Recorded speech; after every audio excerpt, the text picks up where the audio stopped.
गहरी रात का समय था। एक छोटे से गांव में एक पुराने हवेली में एक आत्मा का बसेरा था। गांव वाले कहते थे कि हवेली में रात के समय अजीब अजीब आवाजें आती हैं, पर कोई नहीं जाता। गांव में रहने वाले लोग बताते थे कि रात को हवेली के आसपास एक अजीब सी धुप छाई रहती है, जो किसी को देखने का साहस नहीं करता। कहानी इस बात पर आधारित है कि गांव के एक युवक नामक राज, जो खूबसूरत हवेली के रहस्य को खोजने का निर्णय करता है। राज ने एक रात को हवेली की ओर रुख किया।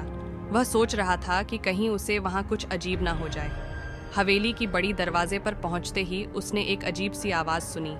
धीरे धीरे दरवाजा खोलते ही उसे वहां कोई नहीं दिखा, पर आवाज बढ़ती जा रही थी। हवेली के अंदर घूमते हुए राज ने एक पुराने कमरे की ओर बढ़ते हुए देखा कि एक पुरानी पियानो की आवाज आ रही थी। पियानो से निकल रही मेलोडी सुंदर और भयानक थी, और वह बढ़ती जा रही थी। राज थम गया, पर उसने देखा कोई नहीं था जो पियानो बजा रहा था। धीरे धीरे उसकी दृष्टि एक पुराने साए की ओर गई, जो पियानो के साथ बैठा हुआ था। साया धुंधला हुआ था, लेकिन उसकी आंखों में एक अजीब सा चमक था।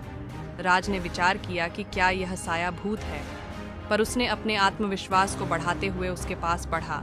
साया ने मुस्कुराते हुए कहा, तुमने सही समय पर सही जगह पहुंच गए राज। मैं एक समय का यात्री हूं, जो इस हवेली को अपने समय से जोड़ता है। यहां सभी समय की आवाजें और कहानियां सुनी जा सकती हैं। राज ने अब समझा कि वहां कुछ भूत प्रेत नहीं है, बल्कि एक अद्भुत समय का यात्री है। उसने साया से कहा, मुझे खुशी है कि मैंने आपको मिला, पर क्या ये सब लोगों को दिखा जा सकता है?